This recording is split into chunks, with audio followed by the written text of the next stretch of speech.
नमस्कार मंडळी, आपल्या चॅनलवर तुमचं मनापासून स्वागत आहे। आज आपण घरच्या घरी अगदी मऊ, स्पॉन्जी आणि स्वादिष्ट ढोकळा कसा बनवायचा ते पाहणार आहोत। ही रेसिपी खूप सोपी आहे, त्यामुळे व्हिडिओ शेवटपर्यंत बघा। आणि हा ढोकळा बनवण्यासाठी तुम्हाला हात दुखेपर्यंत फेटवत बसायची काहीच गरज नाहीये।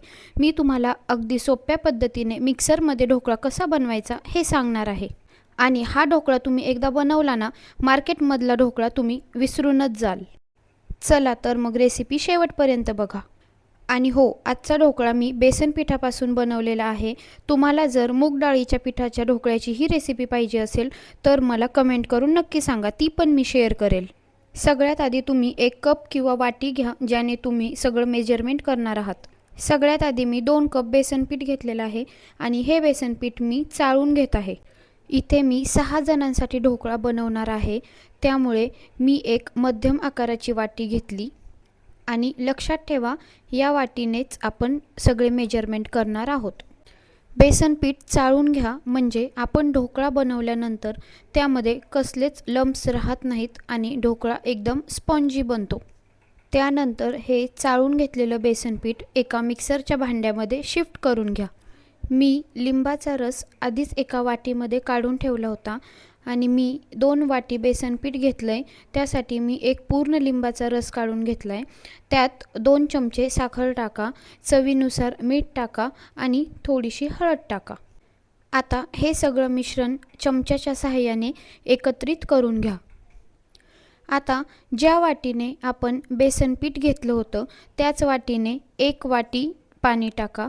आपण 2 वाटी बेसन पीठ घेतलं होतं, त्यासाठी आपल्याला 1 वाटी पाणी टाकायचं आहे। आता त्यामध्ये 2 चमचे तेल टाकून घ्या, म्हणजे आपलं मिक्सचर गुळगुळीत बनेल। आणि आता हे सगळं मिश्रण मिक्सरला ग्राइंड करून घ्या।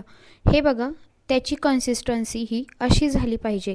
जास्त पातळही नको आणि जास्त घट्टही नको, मीडियम अशी कन्सिस्टन्सी हवी। आता हे सगळं मिश्रण मी एका भांड्यात शिफ्ट करत आहे।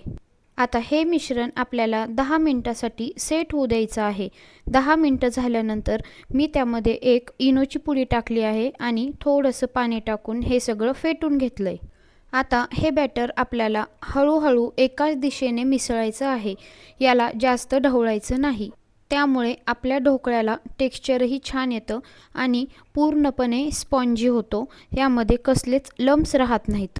आता एक भांडं घ्या, याला आतून सगळ्या बाजूने तेल लावा आणि हे सगळं बॅटर यामध्ये टाका। तोपर्यंत मी एका पातेल्यात पाणी गरम करण्यासाठी ठेवलं होतं। मला इथे ढोकळा बनवण्यासाठी 2 भांडी लागणार होती, म्हणून मी मोठ्या पातेल्यातच पाणी गरम करायला ठेवलं होतं। त्यानंतर मी बॅटर टाकलेले दोन्ही भांडे पातेल्यामध्ये वाफवायला ठेवून दिले।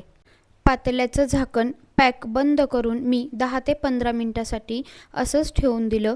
त्यानंतर 10-15 मिनिटांनी मी ढोकळा चेक केला। ढोकळा शिजला आहे का नाही ते पाहण्यासाठी मी एक सुरी घालून पाहिली, ती स्वच्छ बाहेर आली, म्हणजे आपला ढोकळा पूर्णपणे तयार आहे।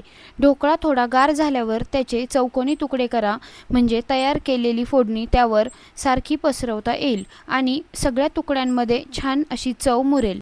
ढोकळा वाफत असताना मी त्याची फोडणी तयार करून घेतली होती, त्याचा व्हिडिओ मी काढायचं विसरले। एका छोट्या कढईमध्ये तेल गरम केलं, त्यात मोहरी, जिरे आणि हिरव्या मिरचीचे तुकडे, कढीपत्ता घालून घेतला। मोहरी तडतडली की त्यात थोडे पाणी, साखर आणि लिंबाचा रस घालून एक उकळी आणली आणि ते पाणी थंड करून ठेवलं। मी इथे सगळ्या ढोकळ्याचे चौकोनी काप करून घेतले आहेत। तुम्ही इथे ढोकळ्याचं टेक्स्चर बघू शकता। ढोकळा खूप छान असा फुललेला आहे आणि आतून पण खूप स्पॉन्जी झाला होता, एकदम मार्केटमध्ये भेटतो तसाच, आणि चवही खूप अप्रतिम होती। आणि मेन म्हणजे आपण घरच्या घरी जर एवढा टेस्टी ढोकळा बनवणार असलो तर बाहेरून आणायचंच कशाला। आता जिरे, मोहरी, कढीपत्त्याची फोडणी मी या ढोकळ्यावर सगळीकडे पसरवून घेतली आहे। मला ढोकळ्यामध्ये फोडणीचं पाणी जास्त आवडतं, म्हणून इथे मी जास्त पाणी केलं होतं। शेवटी तुम्ही बारीक चिरलेली कोथिंबीर आणि किसलेले ताजे खोबरे पण घालू शकता। आणि बघा किती सुंदर, मऊ आणि स्पंजी ढोकळा तयार झालेला आहे। हा ढोकळा तुम्ही हिरवी चटणी किंवा चिंचेच्या गोड पाण्यासोबतही खाऊ शकता।